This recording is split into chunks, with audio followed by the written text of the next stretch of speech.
Guys তোমরা কেমন আছো? আশা করি ভালো আছো। তো আমরা দেখো ব্যাগপত্র গুছিয়ে কিন্তু বেরিয়ে পড়েছি দীঘার উদ্দেশ্যে। আর দীঘা যাওয়ার আগে ভাবলাম একটা অ্যাডভেঞ্চার নেওয়াই যাক, তাই চলে গেলাম সোজা দমদম, সেখান থেকে স্প্ল্যানেট। তো দেখো আমি এখন যেই সিঁড়িতে দাঁড়িয়েছি সেটা হচ্ছে সেই স্প্ল্যানেটে সেই স্টেশন যেখানে হাওড়া যাওয়ার জন্য যে মেট্রো চালু হয়েছে জলের নিচ দিয়ে। তো সেই স্টেশনে কিন্তু আমরা পৌঁছে গেছি। তো আমরা সিঁড়ি দিয়ে কিন্তু অনেকটা নিচেই নেমে গেছি। তারপরেও কিন্তু যে দেখো সামনের যে সিঁড়িটা দেখা যাচ্ছে সেই সিঁড়ি দিয়ে কিন্তু আরও অনেকটা নিচেই নামতে হবে। তো তারপর দেখো আমরা কিন্তু সেখানে পৌঁছে গেছি। পৌঁছে আমাদের মেট্রো চলে এসছে, আমরা কিন্তু মেট্রোয় উঠে পড়েছি। তো মেয়ে কিন্তু গাড়িতে ওঠে খুব খুশি, তোমাদেরকে কিন্তু দেখো হাই করছে। তো মানে আমিও এই প্রথমবার উঠলাম এই মেট্রোয়। আমি এর আগে চালু হওয়ার পরে কোনো দিনও যাইনি, এই ফার্স্ট টাইমে গেলাম। মানে খুব সুন্দর করেছে, খুবই সুন্দর করেছে। তো আমি চেষ্টা করছিলাম তোমাদেরকে একটু দেখানোর জন্য। আশা করি নিশ্চয়ই তোমরা অনেকেই এখনও অবধি গেছো, গিয়ে ঘুরে এসেছো, দেখেছো।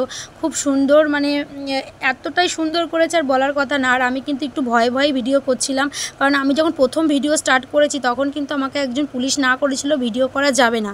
তো না করার পরও কিন্তু আমি একটু লুকিয়ে লুকিয়ে ভিডিও করলাম, যাতে আমি আমার বন্ধুদের সাথে তোমাদের সাথে সবটা যেন শেয়ার করতে পারি, তোমাদেরকে যেন আমি দেখাতে পারি যে আমি গেছিলাম সেই জায়গায়, গিয়ে ঘুরে এসেছি, আমার তো খুবই ভালো লেগেছে।